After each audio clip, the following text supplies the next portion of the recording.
नमस्कार विद्यार्थी मित्रांनो, स्वागत आहे आपलं इन्फॉर्मेशन अड्डा 24/7 या यूट्यूब चॅनलवर। आरोग्य विभाग भरती 2023 गट क व ड ची तुमची जाहिरात प्रसिद्ध झाली होती, ज्यामध्ये तुम्ही गट क आणि ड साठी परीक्षा दिलेली असतील। काही विद्यार्थ्यांचं डॉक्युमेंट व्हेरिफिकेशन होऊन जॉईनिंग देखील झालेलं असेल। तुम्ही जर मित्रांनो वेटिंग मध्ये आहात तर त्या विद्यार्थ्यांची वेटिंग लिस्ट जी आहे ती या ठिकाणी लागणार आहे। त्याच्याबद्दल मित्रांनो अपडेट आपण आजच्या या व्हिडिओमध्ये पाहणार आहोत। त्यासाठी तुम्ही हा व्हिडिओ शेवटपर्यंत पाहत राहा आणि जर तुम्हाला हा व्हिडिओ आवडला तर नक्की लाईक करा आणि अशाच प्रकारच्या रिक्रुटमेंट बद्दल माहिती घेण्यासाठी आपल्या चॅनलला नक्की सबस्क्राइब करायला विसरू नका। आपलं टेलिग्राम चॅनल आहे इन्फॉर्मेशन अड्डा 24/7। त्या टेलिग्राम चॅनलची लिंक या व्हिडिओच्या डिस्क्रिप्शन बॉक्समध्ये देण्यात आली आहे। त्या ठिकाणी जाऊन तुम्ही टेलिग्राम चॅनल जॉईन करा, म्हणजेच तुम्हाला वेगवेगळ्या रिक्रुटमेंट बद्दल, ऍडमिट कार्ड बद्दल तसेच निकालाबद्दल देखील त्या ठिकाणाहून माहिती मिळत राहील। तर मित्रांनो, तुमची नावे जर वेटिंग लिस्ट मध्ये असतील आरोग्य विभागातील गट क व ड संवर्गातील सरळ सेवेने रिक्त पदे भरण्यासाठी निघालेल्या जाहिरातीबाबत तर तुम्हाला मार्क्स किती पडलेले आहेत कमेंट बॉक्स मध्ये सांगा। कारण की मित्रांनो, याच्या अगोदरचे परिपत्रक पाहिलेले होते तेव्हापासून तुम्ही वेटिंग लिस्टची वाट पाहत आहे, जी की आरोग्य विभागाच्या ऑफिशियल वेबसाईट वरती प्रसिद्ध होणार आहे। त्याचबरोबर अजून आरोग्य विभागामध्ये किती जागा रिक्त आहेत त्याची देखील या बैठकीमध्ये आढावा घेतला जाणार आहे। तेच परिपत्रक पहा तुमच्या समोर या ठिकाणी ओपन केलेलं आहे। 22 मे 2024 चे हे परिपत्रक आहे, जे की कार्यक्रम प्रमुख असतात आरोग्य सेवा पुणेचे, त्याचबरोबर उपसंचालक आरोग्य सेवा प्रभारी मंडळे सर्वांना हे जे परिपत्रक आहे ते पाठवण्यात आलेलं आहे। काय म्हटलं या विषयामध्ये, गट क व ड संवर्ग सरळ सेवा व पदोन्नती पदे, न्यायालयीन प्रकरणे, पदोन्नती प्रस्ताव इत्यादी बाबींचा आढावा बैठक घेतली जाणार आहे। आपल्यासाठी महत्त्वाचं फक्त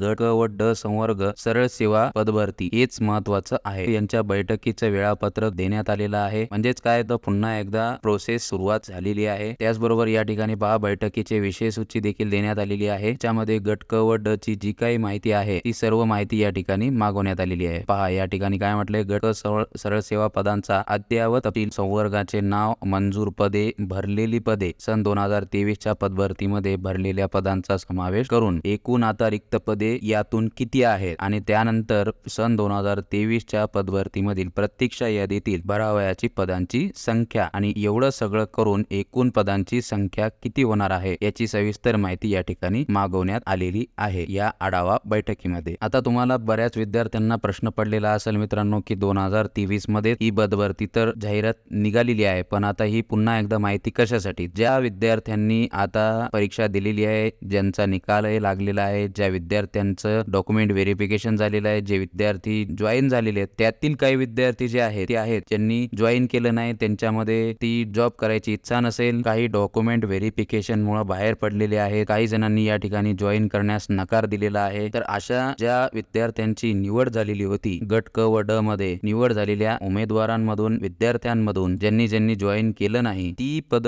किती रिक्त आहेत त्याबाबतची सविस्तर माहिती आढावा बैठकीमध्ये मागवण्यात आलेली आहे। या ठिकाणी पहा मित्रांनो, सन 2023 च्या पदभरतीमधील प्रतीक्षा यादीतील भरावयाची पदांची संख्या आणि हे सर्व वेटिंग मधील विद्यार्थ्यांची माहिती भरून एकूण रिक्त पदांची संख्या किती आहे याबाबतची देखील माहिती या ठिकाणी विचारण्यात आलेली आहे। त्यानंतर मग गट क पदोन्नती पदांचा अद्ययावत तपशील देखील या ठिकाणी मागण्यात आलेला आहे। हे सर्व कार्यालयीन काम आहे। आपल्यासाठी महत्त्वाचं फक्त गट क सरळ सेवा पदांचा अद्ययावत तपशील जो आहे तो महत्त्वाचा आहे आढावा बैठकीसाठी। त्यानंतर खाली पहा मित्रांनो, गट ड सरळ सेवा पदांचा अद्ययावत तपशील अशाच पद्धतीने आहे जसा गट क चा आहे, अशा पद्धतीची प्रत्येक कार्यालयाकडून माहिती या ठिकाणी मागवण्यात आलेली आहे। तर आता ही माहिती त्यांना कधी द्यायची आहे त्याबाबतची बैठक विषय सूची जोडली असून दिनांक 27 मे 2024 रोजी व दिनांक 29 मे 2024 रोजी 10:30 संबंधित कार्यालयातील प्रशासकीय अधिकारी, मुख्य प्रशासकीय अधिकारी यांनी अद्ययावत माहितीसह उपस्थित राहावे। तर आता या बैठकीसाठी कोणाकोणाला बोलवण्यात आलेलं आहे पहा। कार्यालयाचे नाव देण्यात आले, उपसंचालक आरोग्य सेवा मंडळ अकोला, औरंगाबाद, लातूर मंडळ, त्यानंतर पुणे, मुंबई, कोल्हापूर, नाशिक मंडळ, नागपूर, उपसंचालक आरोग्य सेवा पुणे यांना देखील या ठिकाणी बैठकीसाठी बोलवण्यात आलेलं आहे। तर ही जी बैठक आहे ती 27, 28 आणि 29 मे 2024 रोजी बैठक आयोजित करण्यात आलेली आहे। तर याच्यामध्ये तुम्हाला प्रश्न पडला असेल मित्रांनो की याचा आपल्याला फायदा काय? तर मित्रांनो, तुमच्यासाठी अतिशय महत्त्वाची माहिती देऊ इच्छितो की आपली जी 2023 मध्ये गट क व ड ची परीक्षा झालेली आहे, त्यांनी जी जाहिरात प्रसिद्ध केलेली आहे, वेटिंग लिस्ट तुमची या ठिकाणी लवकरात लवकर लागण्यासाठी तुम्हाला या ठिकाणी मदत होणार आहे। त्यानंतर अजून दुसरं म्हणजे हे सर्व झाल्यानंतर, भरती संपल्यानंतर अजून रिक्त पदे किती असणार आहेत याची देखील आपल्याला माहिती या ठिकाणी कळणार आहे। तर ही संपूर्ण प्रोसेस चालणार आहे मित्रांनो. याबद्दल जसं अपडेट मला मिळेल तसं तुमच्यापर्यंत नक्की शेअर केलं जाईल. जे विद्यार्थी या ठिकाणी वेटिंग लिस्ट साठी वाट बघत आहेत, जशी मित्रांनो आरोग्य विभागाच्या ऑफिशियल वेबसाईटवर लिस्ट प्रसिद्ध होईल तशी तुमच्यापर्यंत माहिती नक्की शेअर केली जाईल. आणि ज्या पदांचा अभ्यासक्रम होल्ड वरती आहे, सर्टिफिकेट बद्दल वगैरे त्याच्याबद्दल अजून काही अपडेट आली असल्यास तुमच्यापर्यंत नक्की शेअर केली जाईल. याबद्दल अजून तुमचे काही प्रश्न असतील तर कमेंट बॉक्समध्ये नक्की विचारा. व्हिडिओ नक्की लाईक करा आणि पुढील अपडेटसाठी चॅनललाही सबस्क्राईब करून ठेवा. धन्यवाद.